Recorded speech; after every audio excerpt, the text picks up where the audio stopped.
Kanalımız rivacı üçün like ve abone buluşunu unutmayın. As protests in Iran continue and Iranian authorities issued coordinated warnings to protesters, a doctor and medic at 2 hospitals told the BBC their facilities were overwhelmed with injuries.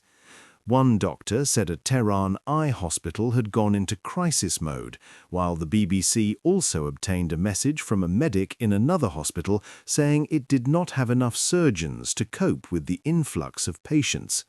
On Friday, US President Donald Trump said Iran was in big trouble and warned, "You better not start shooting because we'll start shooting too." Iran, in a letter to the UN Security Council, blamed the US for turning the protests into what it called violent subversive acts and widespread vandalism. Anti-government protests, which continued on Friday, have taken place in dozens of locations, with 2 human rights groups reporting at least 50 protesters have been killed. The BBC and most other international news organizations are barred from reporting inside Iran, and the country has been under a near-total internet blackout since Thursday evening, making obtaining and verifying information difficult. A doctor from Iran who contacted the BBC via Starlink satellite internet on Friday night said Farabi Hospital, Tehran's main eye specialist center, had gone into crisis mode, with emergency services overwhelmed. Non-urgent admissions and surgeries were said to have been suspended, and staff called in to deal with emergency cases. The BBC also obtained a video and audio message from a medic in a hospital in the southwest city of Shiraz on Thursday. The medic said large numbers of injured people were being brought in, and the hospital did not have enough surgeons to cope with the influx of patients. He claimed many of the wounded had gunshot injuries to the head and eyes. A health worker at another hospital in Tehran also told the BBC that their patients included gunshot wound victims. Since protests began on 28 December, at least 51 protesters, including 7 children and 21 security personnel, have been killed, according to the US-based human rights activist news agency HRANA. More than 2,311 individuals have also been arrested, the group reported. The Norway-based Iran Human Rights IHR-NGO said at least 51 protesters, including 9 children, had been killed. BBC Persian has verified the identities of 26 killed protesters, including 5 children. Iranian police maintained that no one was killed over Friday night in Tehran, though they said 26 buildings were set on fire, with damage to property very extensive.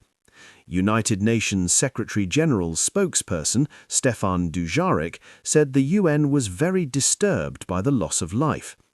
People anywhere in the world have a right to demonstrate peacefully, and governments have a responsibility to protect that right and to ensure that that right is respected. French President Emmanuel Macron, UK Prime Minister Sir Keir Starmer, and German Chancellor Friedrich Merz released a joint statement that said the Iranian authorities have the responsibility to protect their own population and must allow for the freedom of expression and peaceful assembly without fear of reprisal. Iran's supreme leader, Ayatollah Khamenei, remained defiant in a televised address on Friday, saying the Islamic Republic came to power through the blood of several 100,000 honorable people, and it will not back down in the face of those who deny this. Later, in remarks made to a gathering of supporters and broadcast on state television, Khamenei reiterated the message, saying Iran will not shirk from dealing with destructive elements. By contrast, the son of Iran's last Shah, Reza Pahlavi, described the protests on Friday as magnificent and urged Iranians to stage further targeted protests over the weekend. Our goal is no longer just to take to the streets, the goal is to prepare to seize and hold city centers, Pahlavi said in a video message on social media. Pahlavi, who is based in the US, said he was preparing to return to the country. Former British ambassador to Iran, Sir Simon Gass, told BBC Radio 4's Today programme we really shouldn't get too ahead of ourselves when discussing regime change. He said the lack of organised opposition within Iran means that people don't have anyone to coalesce around who presents an alternative to the regime as it stands. He added, however, that these protests are different from previous ones, which are bringing in a much wider movement of protesters than we tend to see in the past, triggered by ordinary people finding it almost impossible to make ends meet because of the disaster to the economy. At the White House on Friday, Trump said his administration was watching the situation in Iran carefully. He said, "It looks to me that the people are taking over certain cities that nobody thought were really possible just a few weeks ago." He echoed earlier warnings to Iran's leadership, saying, "We will be hitting them very hard where it hurts." He added that any US involvement did not mean boots on the ground.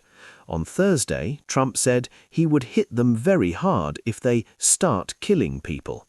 Later on Friday, the US said Iran's foreign minister was delusional after he accused Israel and Washington of fueling the protests. This statement reflects a delusional attempt to deflect from the massive challenges the Iranian regime faces at home, a US State Department spokesperson said in response to the comments by Foreign Minister Abbas Araghchi. Early on Saturday, US Secretary of State Marco Rubio posted on X, "The United States supports the brave people of Iran." Iranian political activist Taqi Rahmani, who spent 14 years in prison in Iran and whose wife, Nobel Peace Prize winner Nargis Mohammadi, was rearrested in December, told the Today programme he was dubious of American support. "We believe foreign intervention will make the opposition dependent," he said. "When the opposition is dependent, you have to sacrifice national interests for that government. This will not be acceptable for the Iranian people." The Iranian security and judicial authorities had issued a series of coordinated warnings to protesters on Friday, hardening their rhetoric and echoing an earlier message of no leniency by Iran's top security body, the Supreme National Security Council. Iran's National Security Council said decisive and necessary legal action will be taken against protesters, which it described as armed vandals. The intelligence arm of the Iranian Security Guards Corps, IGRC, said it would not tolerate what it described as terrorist acts, asserting that it would continue its operations until the complete defeat of the enemy's plan.